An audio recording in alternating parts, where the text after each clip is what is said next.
ሶሪ ተቋረጠ። አይ ቲንክ በእጄ የነካሁት ቪዲዮን እና እነኚህ እዚህ ጋር የምታዩዋቸው ዱባዎች ስኳሽ ነው የሚባሉት መሰለኝ እንዳሉ ሆነው ለእኔ ይሄ አሁን ማሳያችሁ ቆስጣው ምናምን የእናቴን ጓሮ ነው የሚያስታውሰኝ ማለት ነው። እና ስለ ምግብነቱ ብቻ አይደለም የሚሰራው በደንብ እንድትረዱ። ከዛ በላይ ትዝታ አለው እና ተክላችሁት በቅሎ ምናምን እንደዚህ ስትበሉ ደስ ይላል። በጣም ደስ የሚለው አንድ ሁለተኛ ነገር ከሰው ጋር ያቀራርባቸዋል። ብዙ ነው ብቻ ቤኔፊቱ ብዙ ነው። ነገር ግን ከሀገር ሀገር ደግሞ ስትጓዙ የማይቀየሩ ነገሮች አሉ። የሚገርም ያልተቀየሩ ነገሮችን ነግራቸዋለሁ። ለምሳሌ አሁን እዚህ ሀገር እህል የሚወስድ ሰው የሚሰርቅ ሰው የለም ብላችሁ ልትገምቱ ትችላላችሁ አይደል? አሁን በቆሎ ምናምን ሌባ ይኖራል ብላችሁ ትገምታላችሁ? አሜሪካ ሀገር ኢትዮጵያ ራሱ አሁን የበቆሎ ኑሮ ሌባ ላይኖር ይችላል ብዬ ገምታለሁ። እና በጣም የሚገርማችሁ ያቺ አይኗ ውስጥ ማያት እና መጀመሪያ ያበበችው ተለቅ ያለች የበቆሎ እንትን ነበረች ተክል ነበረችና ይሄው እንደምታዩት ተሰርቃለች። ሳያት ከኔ ቤት ራቅ ይላል ይሄ ማሳ ያለበትና ቀድማ ነበረ የወጣችው። ፎቶ ላይ ምናልባት እንዲህ አይነት በቆሎ አይታችሁ ታያውቃላችሁ ወይ ብዬ እየነካካው ማሳያችሁ የነበረውን አንድ ሰው ደስ ያለው ሰው ሰርቆ ወስዷታል። ቢጠይቁኝም ሰጣቸዋለሁ። በነገራችን ላይ እኔ ይሄን ሁሉ በቆሎ ለብቻዬ ልበላ አይደለም እና ጀስት ለደስታ ነው እንጂ የምሰራው ምግብ አጥቼ አይደለም። እና ይሄን ምግብ ከፈለጉት ልሰጣቸውም እችላለሁ። እና ለእናንተም ስሞታ መናገሬ አይደለም። ነገር ግን አንዳንዴ ሰዎች ሌባ ላመሉ ዳቦ ይልሳል ሲባል ሰምታችኋል ይላሉ። ኢትዮጵያ የለመደ አመል አይለቅም ማለት ነው። ከሰው ይሄ ነገር መውሰድ የለመደ ሰው ሀብታም ስለሆነ ድሃ ስለሆነ አይደለም። ሀብታም ሀገር ስለሚኖር ድሃ ሀገር ስለሚኖር ሳይሆን ሌብነት ባህሪ ነው። በቃ ካይንዶ ቀስ በቀስ መቀረፍ ያለበት ባህሪ ነውና እቺ በቆሎን አንድ በቆሎ የሚሰርቅ ሰው አስቡት ምን ያህል የሚያሳፍር ነገር እንደሆነ እኔ ብመጣባቸው ባያቸው ማለት ነው። እና እኔስ በቆሎዋ ተሰርቃለች፣ እግዚአብሔር ይመስገን። እኔ ግን እንደነገርኳችሁ ነው። አንደኛ ኢንጆይ ለማድረግ ልጅነቴን ቤተሰቤን ያሳደጉኝ አርሶ አደሮች ብዙ ነገር ስለሚያስታውሰኝ ነው እዚህ ጋር ይሄንን ስራ ምሰራውና ሌላ ማሳያችኋለሁ።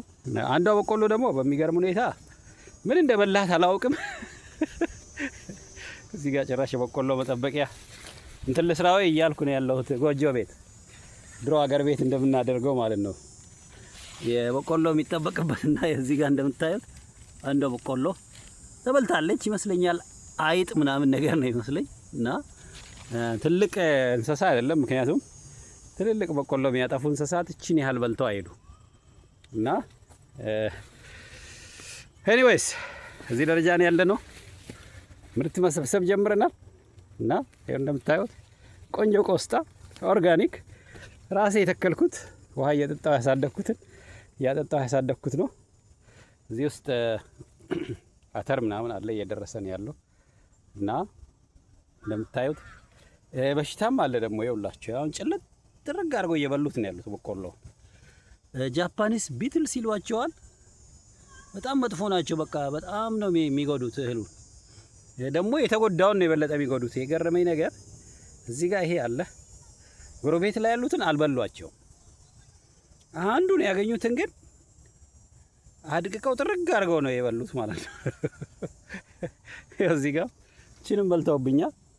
እና ደስ የሚለው ቲማቲሙን ምናምን አልጎዱትም። እቺ እዚህ ጋር እንደምታዩት እቺን ጥርግ አድርገዋታል። እና እንግዲህ የኢትዮጵያ አርሶ አደሮች ናቸው ትዝ የሚሉኝ። እዚህ ጋር ሰው ሰራሽ ጠላትም አላቸው እህላቸው። የኢትዮጵያ አርሶ አደር ትዝ ይለኛል። ዝንጀሮ፣ ጦጣው፣ ምኑ ወፎቹ ኤቭሪቲንግ በቃ ከአርሶ አደሩ ስር የሚነጥቅበት ነው። እና አርሶ አደሩ እንትን አድርጎ ምንድነው ጎጆ ቤት ሰርቶ ምናምን ከልጆቹ ተነጥሎ ምሽት በቆሎ ውስጥ እያደረ ነው ሰብሉን የሚጠብቀው። ይሄ የልጅነት ትዝታዬ ነው።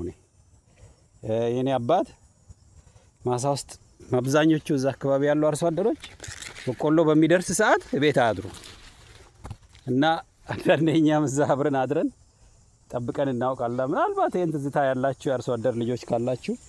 ሌላ ደግሞ አንድ ቅር ያለኝ ነገር ይቺ እንስሳ እቺ ተክል እንደምታዩት እንደዚህ እንትን በሽታ በልቷት የኔ አይን መሰለኝ የሰው አይን እንደሚሉት ኢትዮጵያ የኔ አይን ሳይበላት አይቀርም ደጋግሜ ስለማያት ይሄው እንደዚህ ሱፐርስቲሽን አለ ኢትዮጵያ እንደምታውቁት። አሁን ይሄንን በቅጠሉ ላይ ያለውን እንትን በኬሚካል ከመግደል ይልቅ የሰው አይን ነው ሰላቢ ነው ምናምን ብለን በቃ የሌለ እንትን ብንሰጠው ነገር አለና ኤኒዌይስ ከፈለጋችሁ እኔ ደጋግሜ ስላየዋት አይኔ ቡዳ ሆኖባታል ማለት ትችላላችሁ። ኤኒዌይስ ብቻዋን ስላለች ፔስትስ ወይ እንስሳ የተክል ተባይ ነው የበላቸው እና ቅጠሏ እንደዚህ እርግፍ አርጎብኛል። በጣም የወደድኳት በቃ እዚህ ማሳ ላይ ስታስደስተኝ የነበረች ኤግ ፕላንት ትባላለች። ቺናት እና እንድታዩት ነው እና እዚህ ጋር ታዩት ቃሪያ አለ። ቲንክ ሰውም ሳይረግጣትም አልቀረም ይመስለኛል። አምኖት ሹር ምክንያቱም ቃሪያውም ተጣሟል ነገር። ኤኒዌይስ ማሳው ይሄን ይመስላል። እዚህ ጋር ቲማቲሞች አሉ። በደንብ ነው እያፈሩ ያሉት። ደስ የሚል ፍሬ ነው እያፈሩ ያሉት ቲማቲሞቼ። እንደምታዩት ከመሃሪ ብራዘርስ ጋር ያው እንደምታውቁት የነሱ አድናቂ ነኝ። እነሱን ኮርጄ ነው የምሰራው። እዚህ ጋር ደግሞ የአባቴ ማሳ ማስታወሻ ነው ያሉት እና የበቆሎ ሌባ እዚህ ሀገር ማይጠፋም ልላችሁ ፈልጌ ነው። ሌባ ላመሉ ምን ያደርጋል? ዳቦ ይልሳል ነው የሚባለው። ዳቦ ይልሳል ምን ማለት እንደሆነ እንጃ። እና አልጠግባይ ሲተፋ ያድራል ነው የሚባለው። ቢጠይቁኝ በእውነት ነው የምላችሁ በቆሎ እስኪደርስ ጠብቀው ገና እንጭጭ ነው አልደረሰም። ለምን በዚህ እድሜ እንደሰረቁትም እንጃ ነኝ። አይበሉትም፣ እርግጠኛ ነኝ ይጥሉታል እንጂ። እና ይሄንን ነው እዚህ ጋር እንደምታዩት ለምሳሌ ቲማቲም ይኸውላችሁ ይሄን አዲስ የተዘራ ነውና ቲማቲሙ ካሁኑ ራሱ መጣው እያለ እንትን እያለ ነው ያለው።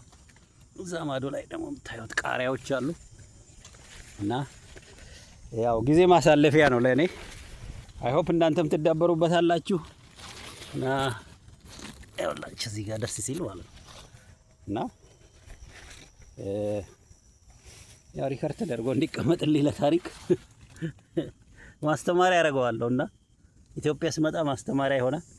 ለአሁኑ ተማሩ እና ማምረት ወይም የሆነ ስራ መስራት ማለት የብዛት ጉዳይ አይደለም፣ የችግር ጉዳይም አይደለም። የደሃ የምናምን የችግረኛ አርጋችሁ እንዳታስቡ ግብርናን ማለት ነው።